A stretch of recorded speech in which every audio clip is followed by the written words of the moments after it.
Hello. This video is going to take a look at these energy bar charts again, although we're going to look at them a little bit more, as we say, quantitatively, meaning trying to come up with a better way of coming up with maybe some exact numbers of bars that should be represented by some things, rather than in more general terms the way we did earlier. So I'm going to refer to a couple of things. I'm going to refer to this example that I used when we talked about the gravitationally stored energy and the mathematical calculations that go with that. And then also I'm going to refer back to the one I used for kinetically stored energy and the calculations that went with that. And as I said, we're going to try to come up with something that's a little bit more specific than these general energy bar charts we did earlier, where there is definitely some energy interchange, energy transformation going on. This top one happened to go from kinetic energy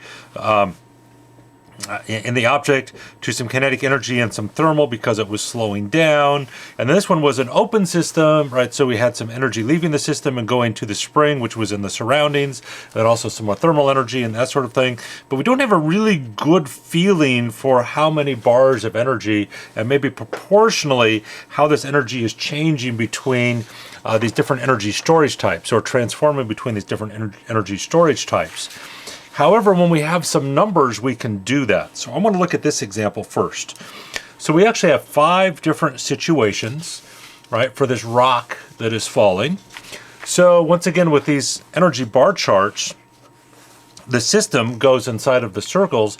And for this, the system is going to be the rock and the earth. And those are really the only 2 objects that are involved in this system.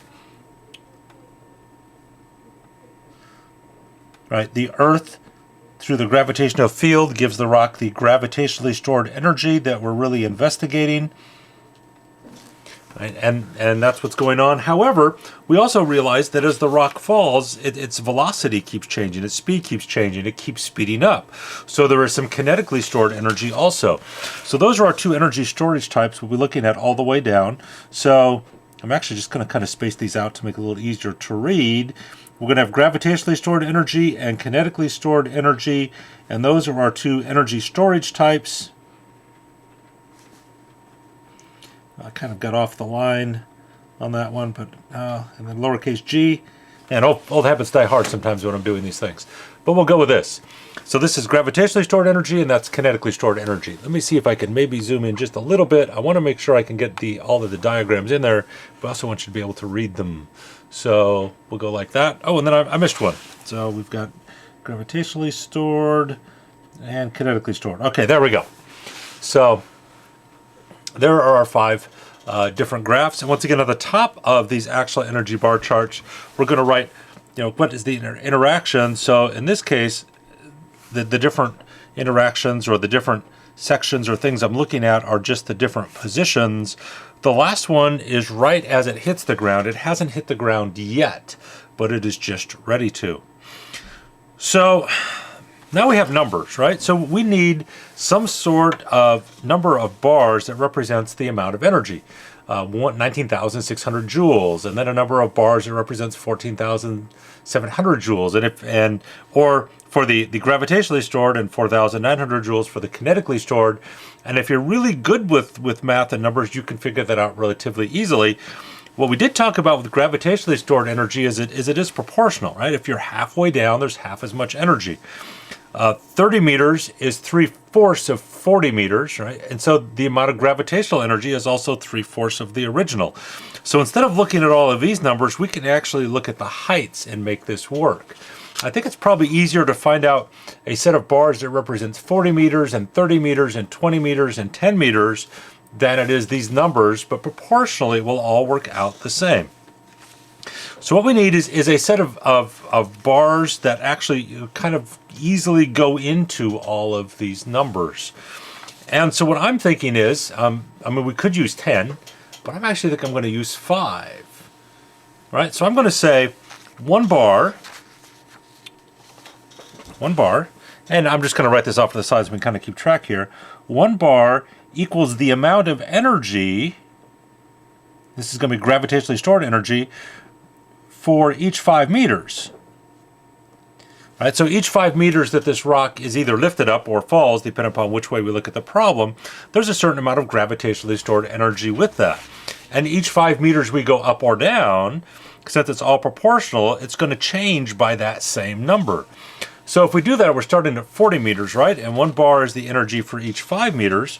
We're going to start with gravitationally stored energy. And I want to make this so we can see it. So I'm actually going to split this down the middle and do 1, 2, 3. So that's going to represent 8 bars of gravitationally stored energy. And at the top, there is no kinetically stored energy at all. The rock is not moving. At 30 meters, right? I guess I won't need to bring this up because we've got the titles up above. If 1 bar is 5 meters and now we're at 30 meters, right? We should have 6 bars of energy, right? Because 6 5s make 30, right? 8 5s made the 40. So if 1 bar is the energy for each 5 meters and now we're at 20, and I could probably go to single bar wide here. And I think I could probably quit labeling them. I think you can maybe see that that's 4. Right, at 10 meters, there will just be 2. And at 0 meters, there is no gravitationally stored energy left. So I've modeled out now the amount of gravitationally stored energy proportionally correctly at each of these heights. So it's not like some of the earlier examples, well, we'll just make sure that we keep putting fewer at each spot. We can now proportionally actually make this a little bit more quantitative. So now if we look at the kinetically stored energy, there is none at the beginning, right?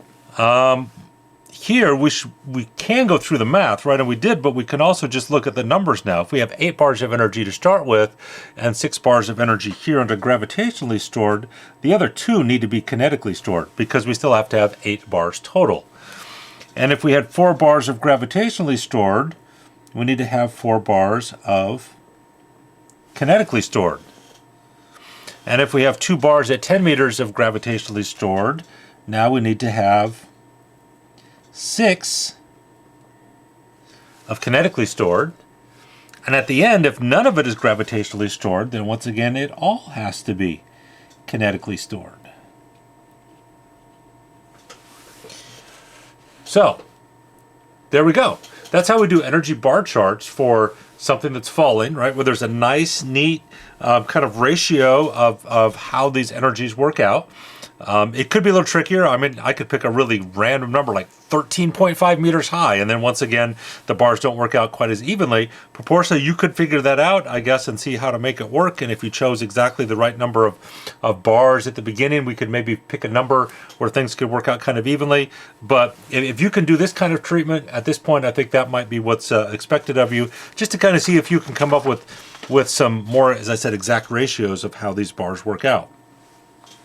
Let me take a look at this other one with the kinetically stored energy. All right, this one's a little bit different because, once again, the proportions are just a little bit trickier. Let me leave that there. I'll fold this over so we can get a little bit better look at it. And I'll see if I can put these things on here. There we go, kind of side by side. Here we only have 4, so we won't need this last section. Just kind of get rid of that. And let's see for this example if we can come up with a way of representing what's going on with the bars. In this, really, I guess, the only object in the system is the car. And in this problem, all we were really looking at is the kinetic energy, trying to do some quick calculations, relatively quick calculations anyhow, and do a comparison of how the kinetic energy is changing as the velocity or the speed of this object is changing. And what we found out is that the amount of energy, right, is going to change anyhow, is proportional to the way the velocity is changing squared each time. 2 squared is 4, 3 squared is 9, 4 squared is 16. However, I didn't really stress or emphasize where's that energy coming from, because if this energy number keeps getting bigger from 50 to 200 to 450 to 800,000, right, we know that energy must come from somewhere. Well, in a car, we've talked about this before, the energy actually comes from the kinetic energy, comes from the chemically stored energy in the gas tank, which is being transformed into kinetically stored energy in the vehicle. So our 2 types, if we're going to go back to these energy storage diagrams, are chemically stored and then kinetically stored.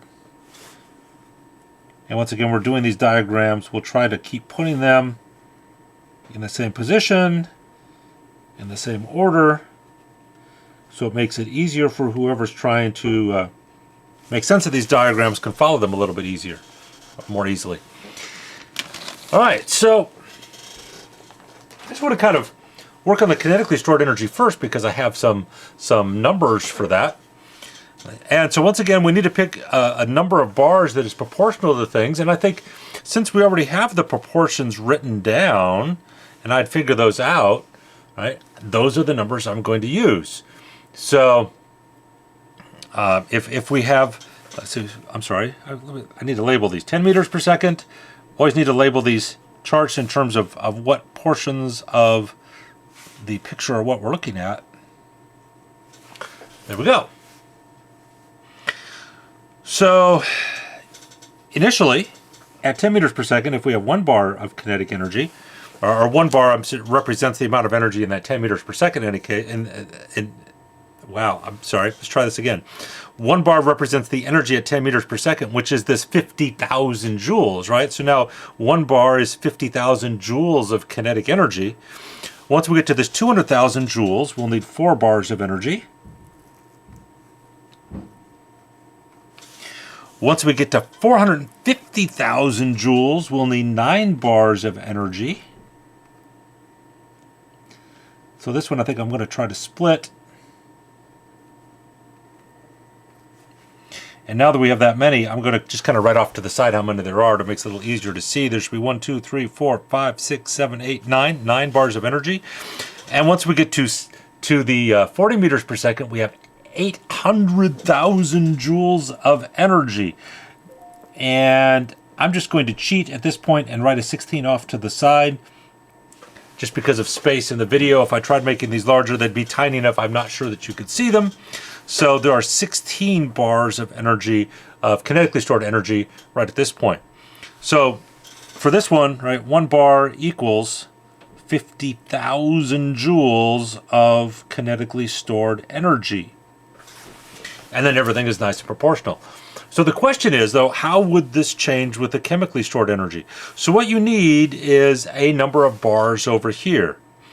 And each of these bars, since everything has to be the same in these diagrams, will represent 50,000 joules of energy. So we started out with that being the kinetic energy. I guess I should get rid of that. It's going to be the 50,000 joules of however much energy that we have. And so that's the question. How much chemically stored energy is starting in this gas tank? And by the time it ends, how much chemically stored energy is left? So I don't know. We need to pick a number. So let's just start with, we'll make it a very big number, 40, right? Let's say we have 40 bars of chemical energy in the gas tank. Right? And at this point, one bar of that is kinetically stored. Right? By the time we get to here, right, we started with 41 bars of energy. Now we have 1, 2, 3, 4 of them are kinetically stored energy. We would need 37 bars of chemically stored energy left. So we would still end up with our 41 bars. We're assuming this is a closed system, right? The car is the only thing in the system. Now if we have 9 bars, over here we would have 32. So we would still have the 32 plus 9 is 41. And over here we have 16. We would still have 25 bars of chemically stored energy, so that the 25 plus the 16 would give us our 41 that we started with. All right, so it would look something like that. And once again, I don't know how many bars of chemical energy we should start with initially, but once again, the amount of change going down with this chemically stored energy is going to equal the amount of the kinetically stored energy going up, so that overall the total amount of energy in the system, in this case the car, is the same.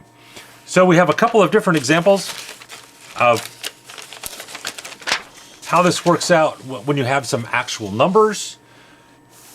All right, once again, it's just another way of looking at these energy bar charts, but a way of making them a little bit more quantitative, a little bit more exact with things. And you won't always be able to do that. Sometimes we just have some drawings of, say, an object rolling downhill or something where you don't know the mass, you don't know the height, you don't know the velocity.